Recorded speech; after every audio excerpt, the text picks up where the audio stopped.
3장 6절 말씀인데요. 워낙 유명한 말씀이죠. 우리 함께 같이 보도록 하겠습니다.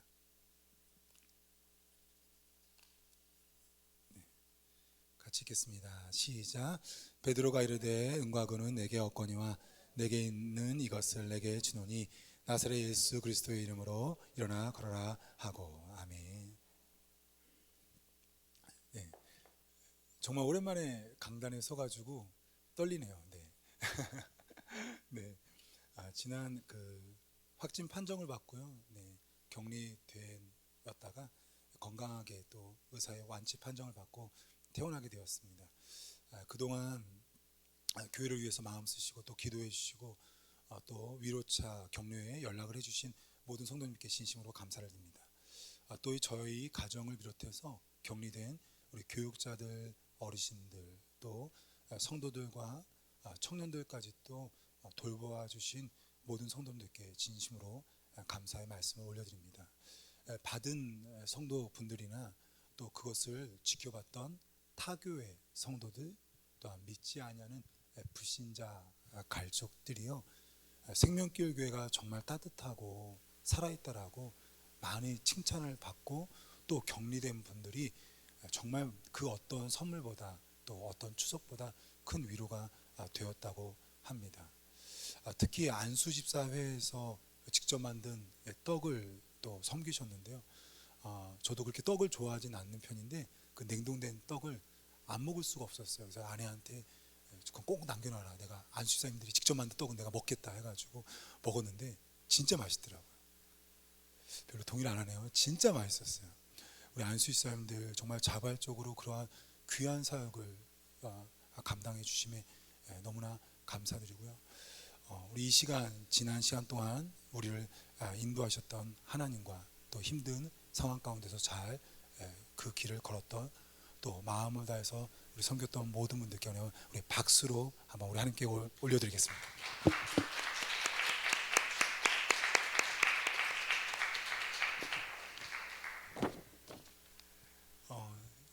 아마 모르는 분이 없을 것 같아요. 스포츠 용품 회사에서 1위 뭐죠?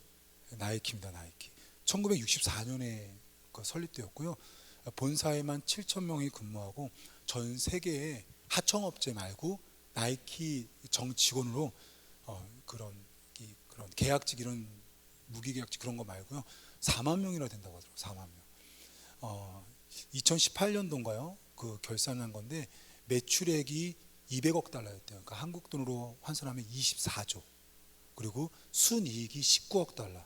그러니까 한 회사가 순이익으로 벌어들이는 한 해 수입이 2조입니다. 2조. 웬만한 가난한 나라 한 해 재정이죠. 엄청난 회사입니다. 근데 그만큼 아마 제가 알기로는 짝퉁, 그러니까 나이키의 짝퉁도 제일 많은 회사 중에 하나인 것 같아요. 어쩌면 나이키와 같은 게 믿음이 아닐까 싶어요. 믿음은 역사하는 힘이 굉장히 큽니다. 그래서 우리 성경에 이르죠. 겨자씨 한 알 만한 믿음만 있다면 뭐라고 하죠? 이 산을 들어서 저리로 야 산아 옮겨가 라고 하면 어떻게 해요? 옮겨간대요. 여러분 너무 많이 들었던 것 같아요. 겨자씨 한 알 만한 믿음. 겨자씨가 되게 쬐끄만한 씨앗이거든요. 그냥 상상할 때 수박씨처럼 생각하면 될 것 같아요. 수박씨처럼. 그보다 더 작긴 합니다. 근데 겨자씨만한 믿음이라고 할 때 믿음의 크기라고 표현할 수 있지만 저는 다르게 해서 그래요. 어떻게 해석하느냐? 믿음을 강조한 거예요. 그러니까 믿음이 얼마나 대단하냐? 이 겨자씨만한 것만 있어도 그 믿음은 이렇게 역사할 수 있다는 거예요. 그래서 저는 겨자씨 하나만한 믿음은 믿음의 크기를 말하는 게 아니라 믿음의 대단한 거를 강조하기 위해서 일부러 겨자씨 한 알이라는 그 수식어를 붙인 거예요. 믿음의 이렇게 역사하심이 커요. 그러나 동시에 믿음은 공격을 받습니다. 오늘 이 믿음에 대한 메시지입니다. 우리 첫 번째입니다. 한번 따라해 볼까요? 믿음은 역사를 일으킨다. 네, 믿음은요 역사를 일으킵니다. 오늘 주인공은 베드로와 요한입니다. 우리 함께 읽어볼까요? 시작. 제9시 기도 시간에 베드로와 요한이 성전에 올라갈세라고 했습니다. 자, 제9시 신약 성경에 나온 모든 시간은요 플러스 6을 하면 됩니다. 신약 성경, 구약 성경 말고요. 신약 성경에 나온 모든 시간은 플러스 6을 하면 돼요. 그럼 몇 시일까요? 오후 3시입니다. 오후 3시에 베드로와 요한이 성전에 기도하러 올라갔어요. 무슨 말이냐? 이 사람들은 기도 시간을 정해놓고 기도했어요. 조금 조심스러운 말이지만 전 이렇게 표현하고 싶어요. 은혜 받았어요? 그분은 기도하는 분이에요. 그 은혜 받고 기도하기 위해서 필요한 게 뭐예요? 바로 작정입니다. 여러분, 내가 기도할 마음이 생겨서 기도할 것 같아요? 내가 오늘은 기도가 땡기네, 이런 분은 하나도 없어요. 기도를 꾸준히 하는 분들은 동일하게 기도를 결단했어요. 나 새벽 기도를 내일 하겠다. 난 직장 끝나고 매일매일 내가 교회 와서 기도하고 가야겠다. 기도는 결단, 작정, 계획 가운데 있는 거예요. 근데 이게 바로 은혜 받은 사람에게 나타나는 특징 중 하나입니다. 베드로와 요한이 은혜 받았어요. 그걸 어떻게 알 수 있죠? 사도행전 2장, 그 유명한 성령 강림 사건입니다. 성령님이 역사하자마자 그에게 있었던 첫 장이 바로 사도행전 3장이에요. 뭐 하기 시작했어요? 기도하기 시작했어요. 기도 시간을 계획하고요, 기도 시간을 지키는 거예요. 그러면서 일이 일어납니다. 구걸하는 사람을 만납니다. 장애우예요. 일어나 걷지 못하는 중증 장애우입니다. 이 사람의 장애는 태어날 때부터였기 때문에 아주 긴 시간 장애였어요. 이 사람이 하는 일은 구걸이었습니다. 빵이나 조금의 돈을 얻는 거였었죠. 그때 이 베드로와 요한이 기도했던 거죠. 나사렛 예수 이름으로 일어나 걸어라 하고 일어나 걷게 됩니다. 여러분, 아마 적지 않게 우리는 장애우들을 만납니다. 여러분들은 장애우들을 만날 때 어떠셨는지요? 저도 사실상 이러한 믿음의 기도를 한 적이 없어요. 불쌍하다, 아니면 좀 제가 있는 돈 중에 일부를 도와준 거, 그게 전부였어요. 베드로와 요한이 이게 왜 믿음이냐? 구걸하는 자에게, 장애우에게 예수님의 이름으로 기도하면 일어나 걸을 수 있어라는 믿음이 있어서 이 기도를 한 거예요. 우리 지난날 한번 돌아보세요. 여러분들이 장애우를 만났을 때 무엇을 했는지. 우린 친구가 되어주거나 그를 위로해주는 차원만 했었지, 믿음의 기도를 아마 대부분 하지 않았을 거라고 여겨져요. 이게 역사를 일으킨 거죠. 일어나 걷게끔 한 겁니다. 성경에는 역사라는 단어가 나오는데요, 이건 히스토리가 아니라 웍스죠. 웍스. 하나님의 일하십니다. 그래서 하나님의 일하심을 우리 한국어는 항상 이렇게 존칭어가 있으니까 하나님이 일한다 하지 말고 하나님이 역사한다 하자는 거예요. 그 믿지 않았던 사람들이 교회 처음 왔을 때 기도하면 우리 역사가 일어날 수 있어. 그러면은 처음 교회 다니는 사람들이 이게 무슨 역사가 뭐 히스토리인가 헷갈린다는 거예요. 우리는 자주 쓰는 영어죠. 영어는 웍스, 되게 간단합니다. 그래서 하나님은 어떤 분이냐? 하나님으로 신뢰하는 자에게 일하신다는 거예요. 우리 한번 따라 볼까요? 하나님은 하나님으로 신뢰하는 자에게 일하십니다. 하나님은 하나님으로 신뢰하는 자에게 일하세요. 사람도 마찬가지입니다. 누군가가 여러분을 믿어주면요, 행동이 다릅니다. 그러니까 나를 믿어주는 자와 믿어주지 않는 자, 내 행동이 달라집니다.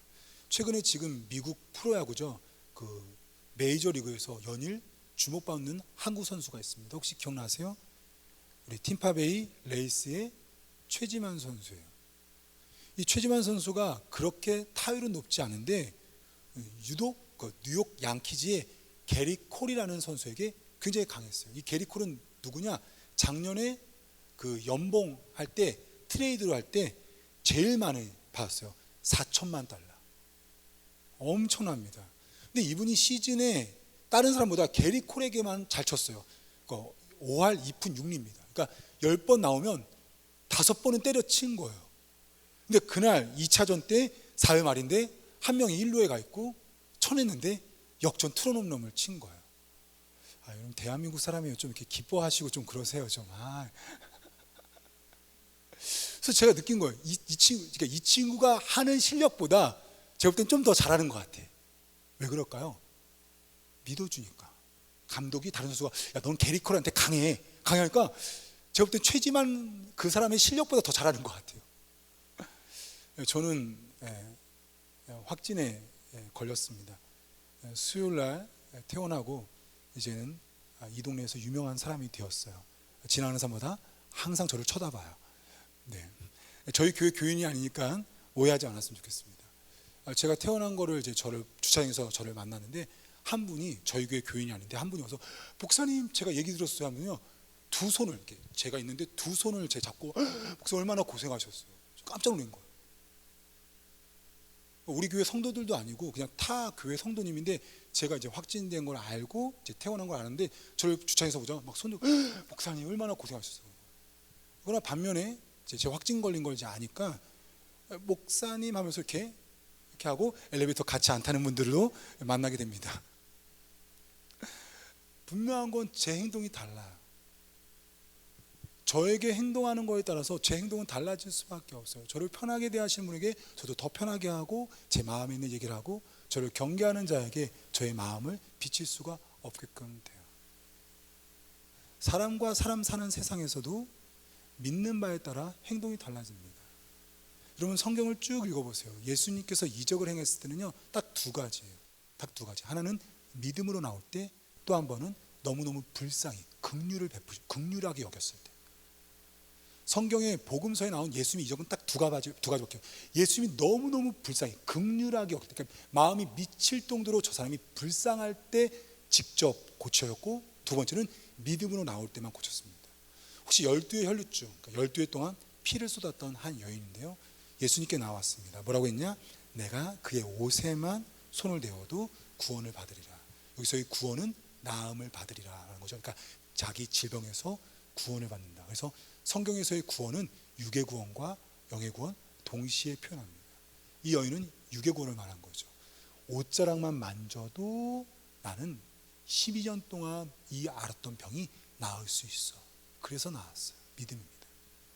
그럼에도 불구하고 본인의 고향에서 나사렛 동네에서는 야 한번 뭘 해봐 라는 식으로 마리아의 아들 아니냐 하면서 비아냥거리고 의심했을 때는요 나사렛 동네에서 곧바로 나왔습니다.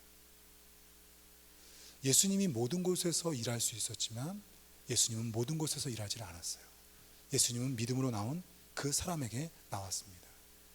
믿음의 역사는 정말 놀랍습니다. 오늘 8절 보니까 이렇게 되어 있죠. 함께 같이 읽겠습니다. 그렇게 믿음의 가운데 어떤 일이 일어나죠? 같이 읽습니다. 시작. 뛰어 서서 걸으며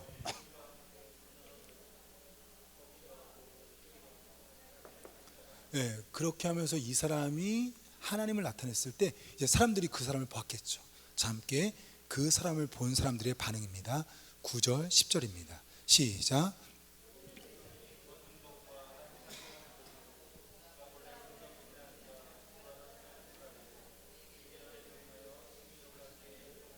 그러니까 심히 놀라고 놀란 거죠. 이게 강조 문장이죠. 그러니까 너무 놀란 거예요. 그러니까 어떻게 표현할 수 없는 거예요. 이거 말도 안 되는 일이야. 왜냐? 한 번도 그런 일을 본 적이 없었기 때문입니다. 그러고 난 다음에 이제 베드로의 긴 설교가 시작돼요. 우리 함께 조금만 읽어볼까요? 12절입니다. 시작. 베드로가 이것을 보고 백성에게 말하되 이스라엘 사람들아 이 일을 왜 놀랍게 여기느냐? 우리 개인의 권능과 경건으로 이 사람을 걷게 한 것처럼 왜 우리를 주목하느냐 하면서 긴 설교가 그냥 곧바로 시작됩니다. 그 설교가 끝난 다음에 어떤 일이 벌어진 줄 아세요? 그 다음 장입니다. 4장 4절입니다. 같이 4장 4절 읽겠습니다. 시작. 말씀을 들은 사람 중에 믿는 자가 많으니 남자의 수가 약 5천이나 되었더라. 항상 말했죠. 성경에서 계수할 땐 남자고 아이와 여자들까지 포함하면 항상 3배라고 그랬죠. 몇 명이에요? 2만 명. 5병이의 숫자입니다. 여러분 이게 이적이에요. 하나님의 믿음으로 내가 나아갔을 때 하나님께서 그 사람을 역사했어요. 근데 그 역사 가운데 하나님을 증언했어요. 어떤 이유냐면 한순간에 한 말씀을 듣고 2만 명이 회개하고 예수님을 영접한 거예요. 믿음의 역사가 계속됐습니다. 제가 아마 계속해서 소개하고 있는 분인데요. 조금씩 읽고 있어요. 너무 좋아서. 유종옥 사모님. 정말 믿음의 사람들을 글을 읽으면서 제가 깨닫는 거예요. 간증이 많아요. 믿음의 사람들은요 간증이 많습니다. 이 간증책이에요. 걸그에 뭐 이렇게 막 재밌다 익사이팅 아니라 그냥 그분은 사모님으로서 살아가면서 간증책입니다. 지난번에 기억하세요? 아들이 천식 걸렸는데 선임병이 괴롭혔을 때 기도하라 순종하라. 그리고 기적처럼 10몇 년 동안 있었던 천식이 나았다고 했었죠. 성도 중에 한 사람이 죽었습니다. 세 가족 중에 그 아이 2명을 데리고 같이 살았습니다. 입양은 안 된대요. 알겠지만 여러분, 한국 사람 입양이 안 돼요. 같은 국내에서. 그래서 입양은 안 되고 본인들이 보호자로서 2명을 키우고 있습니다. 그래서 16평짜리 아파트에 4명의 자녀와 목사님과 2명이 살았던 사모님입니다. 그 사모님의 담임 목사로서 이제 이 목사님이 부목사 생활을 끝나고 담임 목회하게 된 계기를 제가 지금 그 간증을 말씀드리려고요. 사모님은요, 부교육자 사모님으로 있었을 때요, 워낙 처녀 때부터, 결혼하기 전부터 참 신앙으로 세워서 본인 스스로 자원봉사를 많이 했었어요. 2가지 봉사를 했는데, 하나는 암 말기 환자들, 그러니까 약간 호스피스죠. 근데 그 당시에는 호스피스라는 말도 없었대요. 그러니까 암 말기여서 죽어가는 분들을 정기적으로 일주일에 한 번씩 가서 말동무해주고 기도하고 복음 증거하는 일. 2번째는 이 사모님 했던 게 장애인 사역이었어요. 2시간씩 3시간씩 장애인들을 돕고 함께하는 일. 그곳에서 다른 교회들, 성도들 만난 겁니다. 그러면 이런 연약한 사회기관엔 정말 기독교인들 거의 다 대부분입니다. 여러분, 왜 기독교가 대단할까요? 저는 불교, 천주교, 기독교인들 보면 알겠지만 이런 사회기관은요, 대부분 놀랍게 기독교인들이 많아요. 그러니까 타교에 나이 많으신 믿음의 권사님을 만난 거예요. 그래서 이렇게 주고받다가 남편 얘기를 한 겁니다. 그거지. 우리 양반은 나이 노년되어서 천국 가야 되는데 그렇게 교회 이야기만 싫다고. 그래서 제가 어떻게 해서든 우리 목사님 너무 좋으니까 교회를 끌고 가려고 해서 한 번이라도 설교 듣게 하려고 하는데 그 양반 고집이 너무너무 대단하다고. 사모님 말한 거예요. 아니, 나와서 못 들으면 들어가서 듣게 하면 되잖아요. 어르신, 여자 어르신이 당황스러운 거죠. 그러면 아니 누가 오겠냐고. 우리 집에 어르신 식모 구했잖아요. 제가 식모로 갈게요. 그래서 사모님이 식모로 들어간 거예요. 남편 버리고. 이거 좀 안 좋은 얘기 같아요. 남편 버리고 4명 아이들 버리고 교회 사역 남겨놓고 이 어르신과 함께 한 달만 제가 가짜 식모로 지낼게요 하면서 팔춥으로 들어간 거예요. 그래서 이제는 어르신이 좋아하는 거 이제 여러 가지 지침들을 써줬다고 하더라고요. 신문 읽어드려야 되고, 음식, 이 어르신이 먹을 수 있는 그 식단에 맞춰서 음식하는 거, 그러면서 이렇게 뭐 말동무 해주는 거, 이런 지침을 받은 거예요. 사모님이요, 정말 열심히 이 할아버지를 감당했었어요. 특별히 이 사모님이 잘한 게 뭐였냐면, 본인은 이런 세상의 상식을 모르니까 신문을 이렇게 한 7시인가 8시에 읽는데요, 사모님이 2시간 전에 신문을 읽은 거예요. 그러면서 이렇게 찾아보면서 모르는 용어들 이렇게 한자로 해가지고 이 상식을 채운 다음에 할아버지에게 신문을 읽어드린 거예요. 5시부터. 그리고 3시부터 5시는 이 할아버지 전도로 해서 중보기도를 한 겁니다. 일주일 동안 지냈는데 이 할아버지가 너무너무 싹싹하니까요. 당연하겠죠. 이 사모님은 전도하려고 하니까 진짜 잘했을 거 아니에요. 당신 내가 볼 땐 파춥으로 살 사람이 아니라고 하면서 내가 아는 지인 회사 소개시켜주니까 거기 가라고. 그래서 회사를 소개시켜드려요.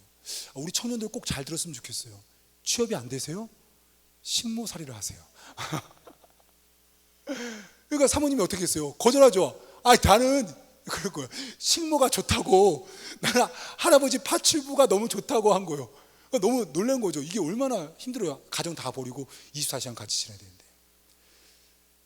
그리고 또 일주일이 지난 거예요. 네, 맞습니다. 결코 만만치 않습니다. 3시부터 일어나서 중보기도를 2시간, 신문 읽지 않았던 거 2시간, 코피 터지고 한 2주 지나면서 아이들 보고 싶고, 내가 이게 맞는 건가? 왜냐면 복음을 전할 기회는 없지. 2주라는 시간을 지내지. 솔직히 밤마다 이제 눈물이 나기 시작했던 거예요. 그리고 나서 이제 이 사모님에게 놀라운 일이 있는데, 꿈을 꾸게 됐는데, 이 할아버지의 어린 시절, 소년 시절, 청년 시절, 심지어 이 성인 시절의 꿈을 쫙 크게 하나님 보게 한 거예요. 그 본 다음 날 할아버지가 갑자기 느닷없이 돌연 변한 거예요. 내가 볼 때 너 뭔가 있어. 너처럼 똑똑한 애가 여기 올 리가 없어. 뭐야? 너 정체가 뭐야? 드디어 이제 사모님이 2주가 지난 다음에 처음으로 할아버지한테 복음을 전하기 시작했어요. 할아버지에게 예수님을 증거하기 위해서 저는 여기 식모로 들어온 거예요. 당장 나가! 너 같은 인간은 당장 나가! 막 소리 지르는데, 이 사모님이 어저께 꾸었던 꿈을 설명해요. 할아버지, 어린 시절 이랬었죠. 우리 하나님이 할아버지를 품으래요. 하면서 아주 긴 시간 그 꿈 얘기를 쭉 하는 거예요. 할아버지가 너무 놀래고, 이 할머니 말로는 그래요. 평생 눈물 한 방울 없었던 이 양반이 그 앞에서 통곡하는 거예요. 그러면서 아무도 모르는 이야기, 이 일을 당신이 안다고 한다면 당신의 믿는 하나님은 참 하나님을 내가 믿습니다 하고 이 할아버지가 그 안에서 예수님을 영접합니다. 그래서 이젠 어떻게 됐냐, 이젠 뭐 너무너무 좋은 일이 벌어진 거죠. 4개월 후에 이 할아버지에게 연락이 왔어요. 종로 5가에 있는 상가 두 층을 산 거예요. 한 층은 교회로 하고 한 층은 타가서 어린이집을 운영하면서 섬기라고 하면서 이 부자 할아버지가 두 층을 사서 이 사모님께 선물로 드리는 거예요. 저는 믿습니다. 믿음은 역사하는 힘이 큽니다. 믿으시죠? 믿음으로 사모님은 전도하기 위해서 모든 걸 내려놨을 때 하나님은 글쎄 이 부교육자, 이제 나이가 꽉 찼던 이분들에게 사역할 교회와 교육관을 한순간에 종로 5가에 있는 그 비싼 상가에 있는 건물을 선물로 받게끔 되었어요. 정말 너무너무 멋진 이야기인 것 같습니다. 그러나 여러분 동시에 기억하십시오. 믿음은 공격도 받습니다. 믿음은 역사하는 힘이 큽니다. 그러나 믿음은 공격도 받습니다. 함께 같이 한번 4장 3절 말씀 읽도록 하겠습니다. 시작. 그들을 잡음에 날이 이미 저물었으므로 이튿날까지 가두었으나. 성경에 수많은 사람들의 믿음의 사람들이 나옵니다. 아브라함, 요셉, 다윗. 그러나 그들은 다 믿음의 공격을 받습니다. 아브라함의 믿음의 공격은 뭐였어요? 야, 사라 임신 못해. 여종에게서 네 후손을 준비해. 믿음의 공격을 계속 받습니다. 요셉입니다. 야, 네 꿈 그거 개꿈이야. 형들이 널 섬긴다고 웃기는 소리 하지 마. 너 노예야. 너 평생 노예로 살 걸. 믿음이 공격당합니다. 다윗 기름 부음 받았습니다. 네가 왕이라고? 너 도망자야. 평생 도망자로 살 거야. 정신 차려. 다윗도 결국에 13년 정도 때 블레셋으로 도망갑니다. 우리가 갖고 있는 수많은 믿음은요, 공격당합니다. 여러분, 오늘 이 믿음의 공격은요, 사실상 말이 안 되는 겁니다.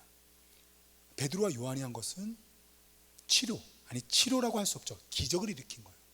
평생 걷지 못한 삶을 걷게 했습니다. 그리고 부활의 예수님에 대해서 말씀을 증거한 것뿐이에요. 근데 그들은 뭐라고 그래요? 오늘 함께 2절 읽어볼까요? 시작. 4장 2절입니다. 예수 안에 죽은 자의 부활이 있다고 백성을 가르치고 전함을 싫어하면. 그럼 싫어하면 되는 거예요. 근데 싫어하지 않죠. 어떻게 해요? 감옥에 집어넣어요. 본인들이 듣기 싫어하는데 본인의 힘으로 감옥에 집어넣어요. 우리의 믿음의 공격은요, 때로는 부당할 때가 많이 있습니다. 코로나 시대입니다. 우린 정부에 협조를 해야 돼요. 그러나 이번 확진 또 교회 폐쇄 자가격리의 국가 정책을 몸으로 체험하면서 이런 불공평함이 있다는 것을 발견하게끔 되었습니다. 교회 확진자가 나왔을 때와 일반 술집, 식당, 카페, 회사가 확진자가 나왔을 때 정부의 정책은 너무나 편협할 정도로 차이가 납니다. 먼저는 저희는 확진이 나왔던 날이 수요일입니다. 대부분 식당에서 확진자가 나오면 그날 나온 사람들만 검사합니다. 저희는 수요일날 확진자가 나왔음에도 불구하고 화요일, 월요일, 주일까지 이 교회에 왔던 모든 사람을 자가격리를 시켰습니다. 저희가 예배 드렸을 때 지금처럼 거의 2m 이상을 저희들은 안전하게 예배를 드리고, 오늘도 찬양인도 또 찬양팀 마스크를 썼지만요, 여러분 술집은 마스크를 쓰지 않습니다. 그렇죠? 여러분 술에다가 이렇게 구멍 뚫어가지고 마시진 않잖아요. 저도 식당 가지만 식당에다가 뭐 이렇게 마스크 갖고 올라갔다가 이렇게 먹는 분은 없어요. 다 마스크 벗고 먹더라고요. 예배는 1시간 10분이면 끝납니다. 술을 제가 술을 마시지 않지만 이렇게 지나가면서 보잖아요. 술은 1시간 먹지는 않는 것 같아요.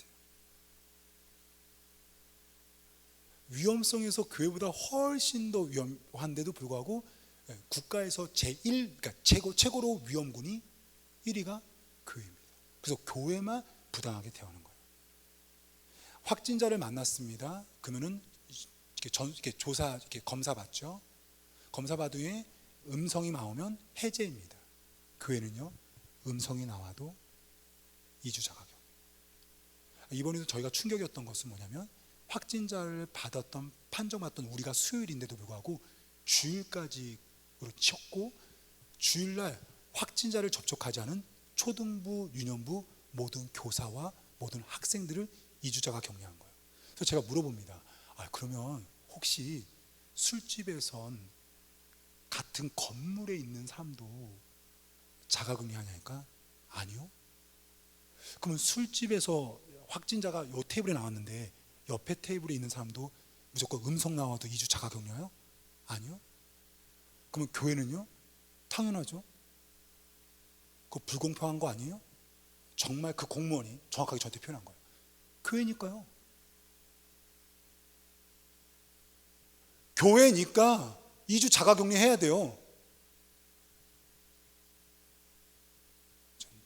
저는 정말 제 귀가 의심스러울 정도로 이 모든 교회 폐쇄와 자가격리와 확진 정책을 몸으로 체험하게 되었습니다. 교회니까요. 그분의 대답입니다. 전염병으로 교회는 지금 말도 안 되는 부당한 공격을 받고 있습니다. 제가 만약에 술집, 카페, 모든 식당, 쉽게 말하면 선진국, 미국같이 공평하게 정책을 펼치면요, 저는 예배 인원수와 모든 것을 순종하며 따를 거예요. 근데 이렇게 순종하며 따랐음에도 불구하고 외국 선진국, 미국과 같은 곳과 전혀 다르게 교회와 식당, 카페, 회사와 차등하게 불공평하게 정책을 펼쳤을 때 우린 사실상 이렇게 말할 수 없어요. 이건 믿음의 공격입니다. 누가 교회를 올 수 있을까요?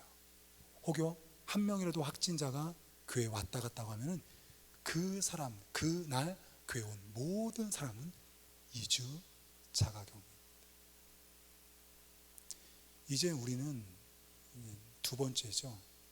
믿음이 공격을 받았을 때 어떻게 되냐? 세 번째입니다. 나는 무엇을 택할 것인가입니다. 나는 무엇을 택할 것인가? 여러분, 이제 제가 국가 정책에 대해서 말씀드렸습니다. 여러분에게 묻고 싶어요. 교회 나오실 거예요? 안 나오실 거예요?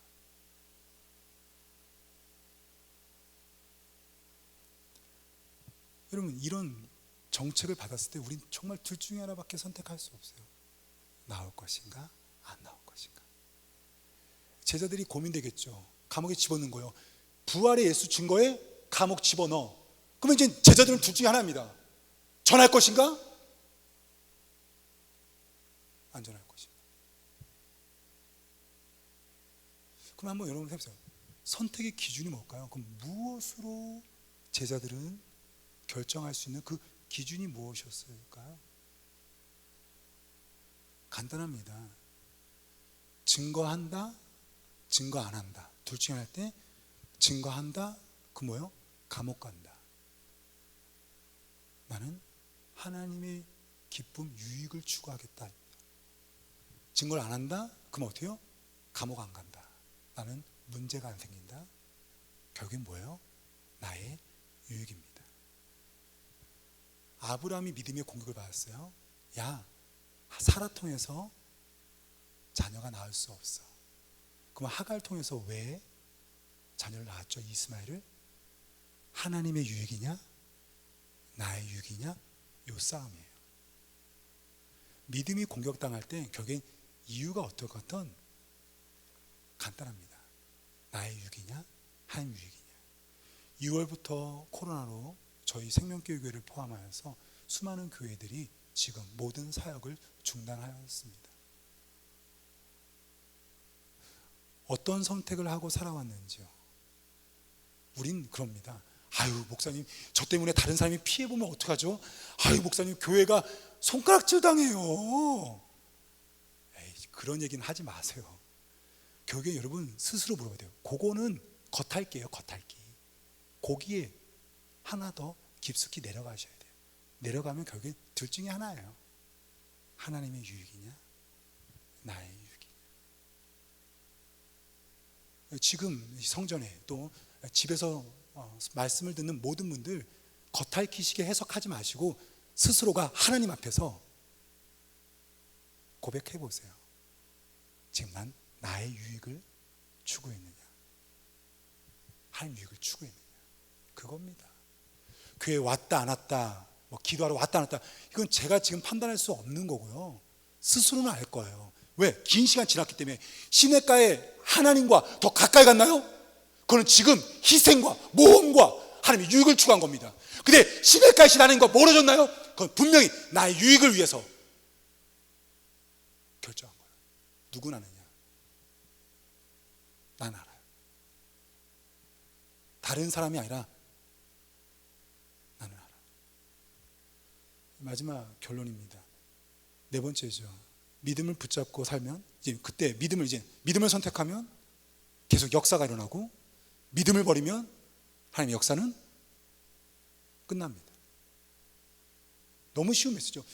그래서 내가 그 믿음에 공격당할 때 내가 믿음을 붙잡을 것이 아니냐, 하나님의 유익과 나의 유익 둘 중에 했을 때 하나님의 유익을 추구하고 내가 어떻게 되든 상관없어라고 했을 때 놀랍게 믿음의 역사는 계속 일어나요. 그러나 하나님을 저버리고 나의 유익을 추구했을 때 그때는 이제 하나님의 일하심은 끝납니다. 왜? 내 상황을, 내 안전을 누가 결정했어요? 내가 결정했으니까 누가 나를 지켜요? 내가 나를 지키는 걸 내가 결정했기 때문입니다. 그럼 제자들에게 어떤 일이 일어났을까요? 또 그 다음 계속해서 여러분 이렇게 다투죠? 그러면서 계속해서 증거합니다. 우리 함께 같이 한 번만 읽어볼까요? 우리 그 다음 부분인데 5장, 굉장히 긴 부분이지만 한번 믿음의 결과를 읽겠습니다. 사도행전 5장 12절부터 16절입니다. 같이 읽겠습니다. 시작. 사람들의 손을 통하여 민간의 표적과 기사가 많이 일어나며 믿는 사람이 다 마음을 같이하여 솔로몬 행각에 모이고 그 나머지는 감히 그들과 상종하는 사람이 없으나 백성이 칭송하더라. 믿고 주께로 나오는 자가 더 많으니 남녀의 큰 무리더라. 심지어 병든 사람을 메고 거리에 나갈 침대와 요 위에 누이고 베드로가 지나갈 때 혹 그의 그림자라도 누에게 덮일까 바라고 예루살렘 부근에 수많은 사람들과 모여 병든 사람과 더러운 네, 아멘. 놀라운 기적의 역사가 났어요. 그때 사두개인들이 감옥에 간 다음에 어떻게 했죠? 4장 18절 보니까 이렇게 되어 있죠. 그들을 불러 경고하여 도무지 예수의 이름으로 말하지도 말고 가르치도 말라 하니. 곧바로 4장 19절에 베드로가 말하죠. 요한이 말합니다. 베드로와 요한이 대답하여 이르되 하나님 앞에서 너희 말을 듣는 것이 하나님의 말씀을 듣는 것보다 옳은가 판단하라. 우리는 보고 들은 것을 말하지 아니할 수 없다 하니. 저는 오늘 정부의 정책에 있어서 반하는 말을 한 게 아니라 실질적으로 이번 지난 거의 3주 동안에 일어났던 일들을 정말 사실 그대로 말한 거예요. 사실 말하지 않을 수가 없잖아요.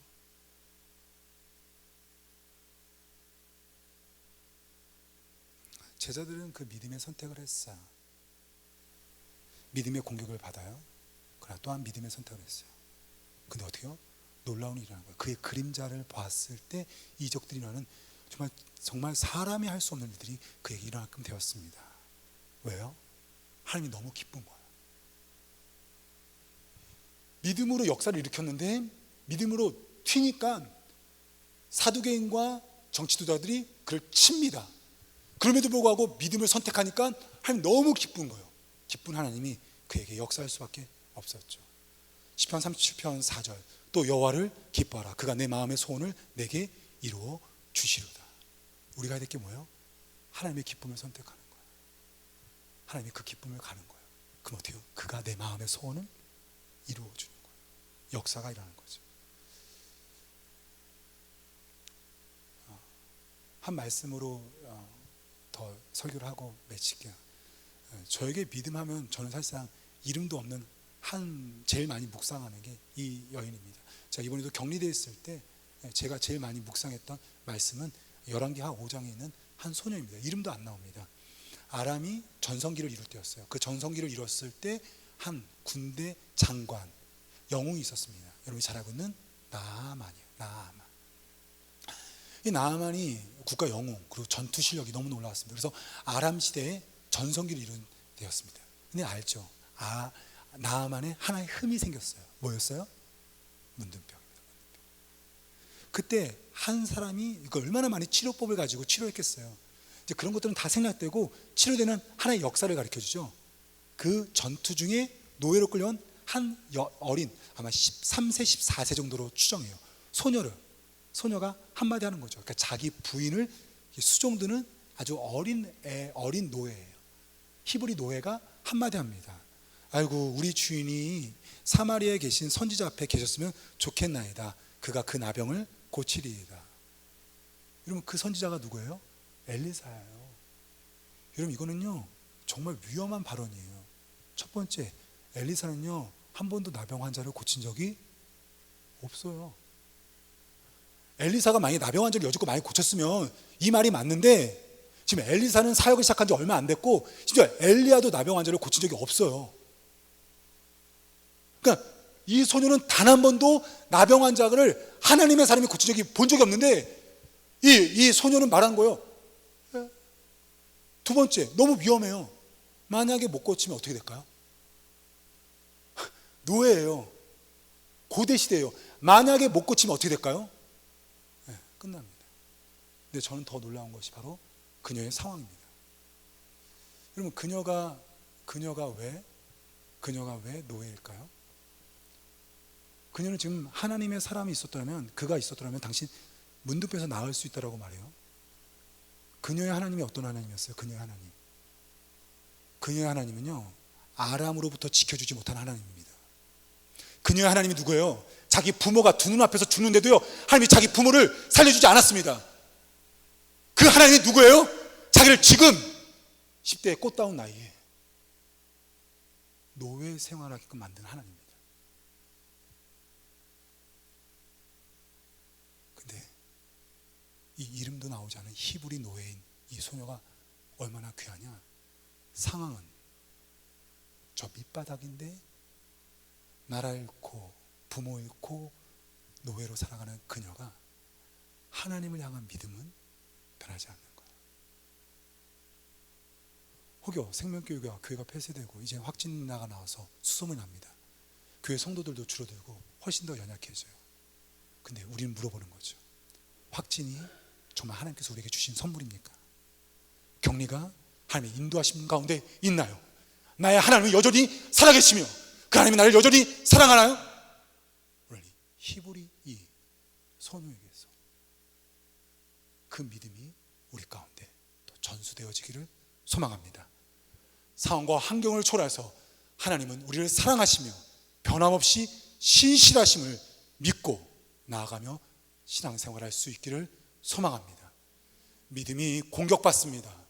믿음의 역사 위에 믿음이 계속해서 공격받습니다. 그 선택에 귀로해서 믿음 붙잡고 계속해서 끊임없이 역사하는 하나님의 일하심을 경험할 수 있기를 소망합니다. 우리 함께 일어나서